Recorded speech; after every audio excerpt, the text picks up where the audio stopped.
Donc ouais, aujourd'hui on va parler non pas pommes de terre, on va parler Amérique et plus précisément on va parler Amérique du Sud. Théo, est-ce que tu t'y connais un petit peu en Amérique du Sud ou pas? Non. Pas du tout. C'est pas grave, et c'est pas grave parce que je suis sûr que tu auras quand même des trucs hyper incroyables à nous raconter sur le blocus anglo-français de Rio de la Plata, parce que c'est ça le sujet du jour. Non, mais ce nom, quand tu réponds des enfers, non. Et il vient pour la bonne humeur, c'est pour ça qu'il est là. Vraiment fou. Moi, j'ai vu la lumière, je suis venu. Du coup, effectivement, aujourd'hui, on va parler du blocus anglo-français de Rio de la Plata. Donc, c'est un blocus qui a eu lieu au 19e siècle où les Anglais et les Français sont intervenus pour bloquer, faire un blocus au niveau de l'Argentine. Toi, est-ce que tu as des trucs à nous raconter dessus ou pas, Franck? Ou t'es comme Théo? Bah, moi, j'ai refait mes devoirs un peu avant de venir, mais en soi, j'ai pas trouvé de sujet qui soit extrêmement évident sur lequel je connaisse pas mal de choses. Il y a plein de petits détails qui, je pense, sont intéressants à mentionner, mais j'avoue que j'ai pas trouvé d'angle d'attaque sur cet épisode. Et je te comprends. Parce que on pourrait parler, en vrai, il y a tellement de trucs qu'on pourrait développer, mais qui ne sont pas forcément spécifiquement sur ce sujet-là. Ouais. C'est pas un sujet qui est non plus, comment dirais-je, à lui tout seul, si on ne prend pas le temps d'aller dans le détail du pourquoi, du comment et des différents intervenants.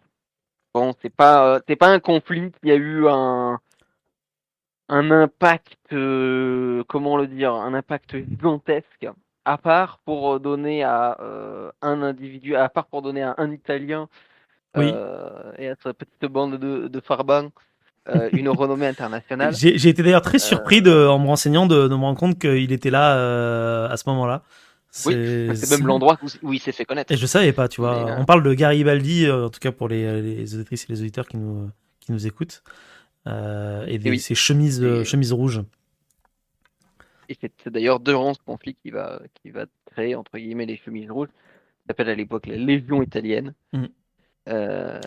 Et tout simplement parce que les chemises rouges, c'est le vêtement pater qu'ils ont trouvé sur place à ce moment-là. Et qui en fait d'ailleurs ne sont pas toutes seules, parce qu'on parle des chemises rouges, mais en fait il faudrait aussi parler du poncho et du chapeau, qui crée un attirail un peu bariolé, un peu... Ouais, un peu... avec un look un peu particulier. Ouais, c'est ce que je veux dire, le look est un peu mi-gangster, mi-révolutionnaire, quoi. C'est ça. C'est assez intéressant. Oui, donc... C'est difficile de trouver un angle d'approche sur ça, parce qu'il pour nos téléspectateurs, il y a plein de sujets sur lesquels Bien sûr. on pourrait se pencher sur la colonisation tardive de l'Argentine et du sud de l'Amérique du Sud. Finalement, reste assez peu peuplé par les Européens jusqu'à deuxième moitié du 19e siècle. On pourrait parler des massacres, justement, d'Amérindiens en Uruguay. Tout à fait, ouais. Qui ont été du fait malheureusement de tous les bords politiques présents dans le conflit qu'on va évoquer. On peut évoquer plein de choses. On peut évoquer l'impérialisme franco-anglais et l'influence économique des Britanniques sur l'Amérique du Sud et comment ça pèse encore aujourd'hui sur l'Amérique du Sud et notamment sur l'économie de l'Argentine. Sur les différentes guerres civiles entre fédéralistes, unitaires et les différentes mouvances politiques et vendettas personnelles en Argentine, qui font que le pays, alors qu'il avait l'espace, la population, l'immigration pour devenir un pays aussi puissant que le Brésil, par exemple, ou le Mexique, voire pour les plus optimistes, même si c'est peu probable que les États-Unis, malheureusement, il n'a pas réussi à le devenir, en partie à cause de ça. Ouais. En partie à cause des guerres civiles, de l'impérialisme, de choix politiques pas forcément très viables. Il y a plein de...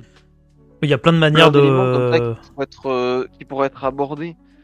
Et le problème, c'est que c'est pas un sujet que je connais des masses non plus. Donc c'est difficile d'aller dans le détail du coup.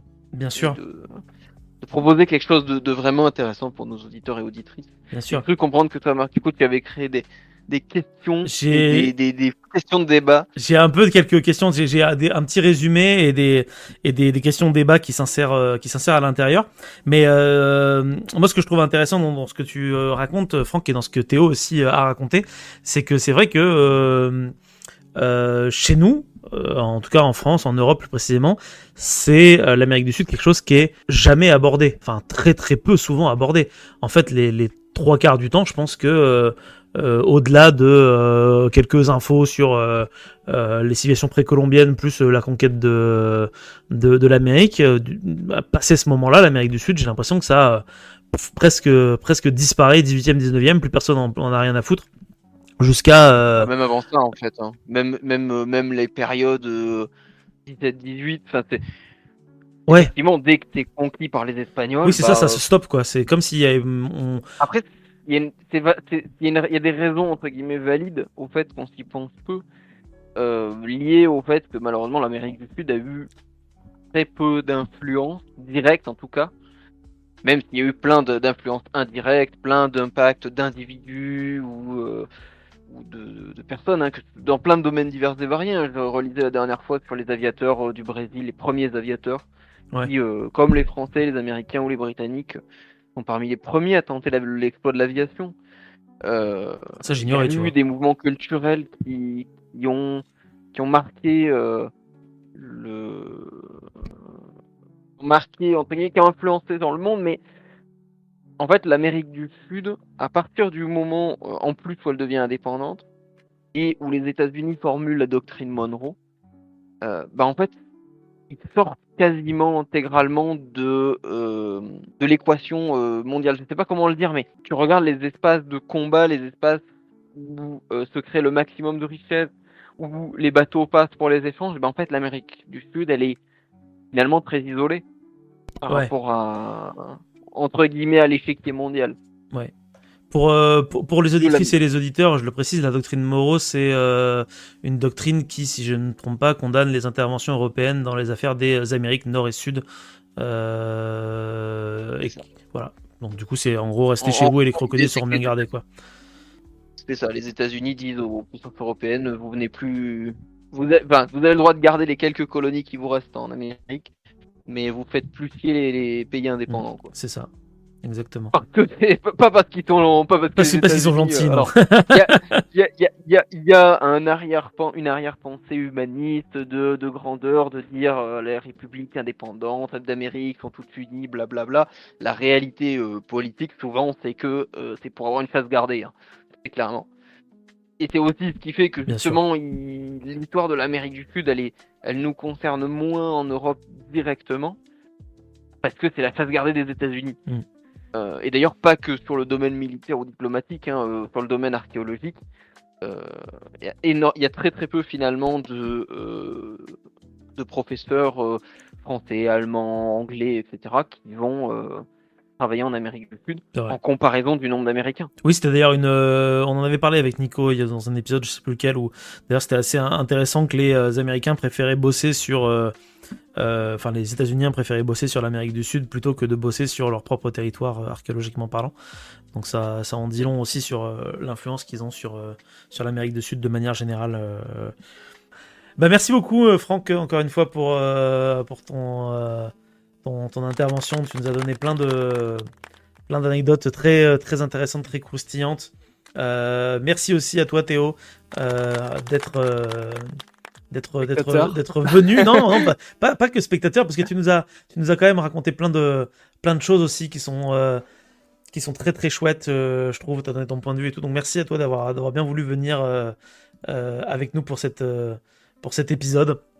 Et surtout, on aimerait remercier aussi les auditrices, les auditeurs, tout le monde qui est chez vous. On espère que ce nouveau format d'épisode vous plaît. Dites-le dans les commentaires si ça vous plaît ou non. Dans tous les cas, vous pourrez nous retrouver très bientôt avec un épisode sur Alexandre le Grand qui arrivera peu de temps après la sortie de celui-ci, j'imagine. N'hésitez pas, il y aura aussi plein d'autres sujets qui vont être faits. Donc vraiment, n'hésitez pas, abonnez-vous et partagez si tout ça vous plaît et si vous aimez les airs de guitare. Derrière, des airs de guitare qui sont d'ailleurs, parce qu'il faut savoir citer ses sources, qui sont de Roberto Lara, qui est un guitariste argentin, voilà, qui est guitariste des années 70, 60-70, je crois, quelque chose dans ce goût-là. Donc si vous aimez bien le petit son de guitare que vous entendez derrière, n'hésitez pas à aller taper Roberto Lara sur YouTube.